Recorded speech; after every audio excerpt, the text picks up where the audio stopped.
പയ്യന്നൂരിലെ 1.5 വയസ്സുകാരുടെ മരണത്തിൽ ആരോപണം നേരിടുന്ന ബേബി മെമ്മോറിയൽ ആശുപത്രിയിലെ 2 ഡോക്ടർമാരുടെ മൊഴി രേഖപ്പെടുത്തി കുട്ടിക്ക് അനസ്തേഷ്യ നൽകിയ ഡോക്ടർ അഞ്ജലി പൊതുവാളിനെ ഇനി ചോദ്യം ചെയ്യും. വിവരങ്ങളുമായി ജോസഫ് അഗസ്റ്റിൻ ചേരുന്നുണ്ട്. ജോസഫ്, ഈ കുട്ടിയുടെ മരണവുമായി ബന്ധപ്പെട്ട് ഡോക്ടർമാർക്കെതിരെ വലിയ വിമർശനവും പ്രതിഷേധവും ഒക്കെ ഉണ്ടായി. ഇപ്പോൾ അന്വേഷണം എങ്ങനെയാണ് മുന്നോട്ട് പോകുന്നത്?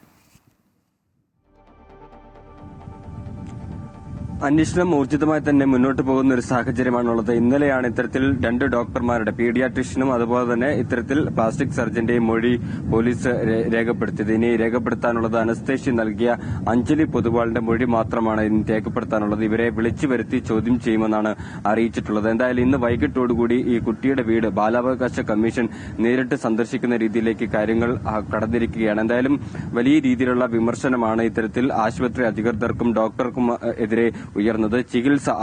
ഇത്തരത്തിൽ ചികിത്സ നൽകിയിൽ ഗുരുതരമായ വീഴ്ചയുണ്ട് എന്നാണ് ഇത്തരത്തിൽ ആരോപണം ഉയർന്നത്. അതിന്റെ അടിസ്ഥാനത്തിൽ പരാതികളും ലഭിച്ചിരുന്നു.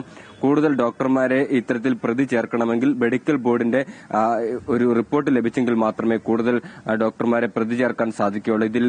ഇവരിൽ നിന്ന് പ്രാഥമികമായിട്ടുള്ള ഒരു മൊഴിയാണ് ഇപ്പോൾ ഇതിനോടകം തന്നെ പോലീസ് ശേഖരിച്ചിട്ടുള്ളത്. ഇനി ഏറ്റവും പ്രധാനപ്പെട്ടത് അനസ്തേഷ്യ നൽകിയ ഡോക്ടർ അഞ്ജലി പൊതുവാളിന്റെ മൊഴി രേഖപ്പെടുത്തുക എന്നുള്ളതാണ്. നിലവിൽ കഴിഞ്ഞ മണിക്കൂറുകളിൽ അവരെ ബന്ധപ്പെടാൻ സാധിച്ചിരുന്നെങ്കിൽ ഇപ്പോൾ അവരുടെ ഫോൺ സ്വിച്ച് ഓഫ് ആണ് എന്നാണ് പോലീസ് ഇപ്പോൾ നൽകുന്ന ഏറ്റവും പ്രധാനപ്പെട്ട വിവരം. എന്തായാലും ഇതുമായി ബന്ധപ്പെട്ട് ശക്തമായ നടപടികളുമായി മുന്നോട്ട് പോകാൻ തന്നെയാണ് പോലീസിന്റെയും ആരോഗ്യവകുപ്പിന്റെയും ബാലാവകാശ കമ്മീഷൻ ഉൾപ്പെടെയുള്ള ഇതിന്റെ ഏറ്റവും പ്രധാനപ്പെട്ട തീരുമാനം. എന്തായാലും വരും മണിക്കൂറുകളിലും ഇതുമായി ബന്ധപ്പെട്ട അഞ്ജലി പൊതുവാളിനെ കണ്ടെത്താനുള്ള ശ്രമങ്ങൾ ഊർജിതമായി തന്നെ നടത്തുമെന്ന് തന്നെയാണ് പോലീസ് ഇപ്പോൾ അറിയിച്ചിട്ടുള്ളത്. എന്തായാലും 2 പേരുടെ വിശദമായ മൊഴി പോലീസ് ഇതിനോടകം തന്നെ രേഖപ്പെടുത്തിയിട്ടുണ്ട്.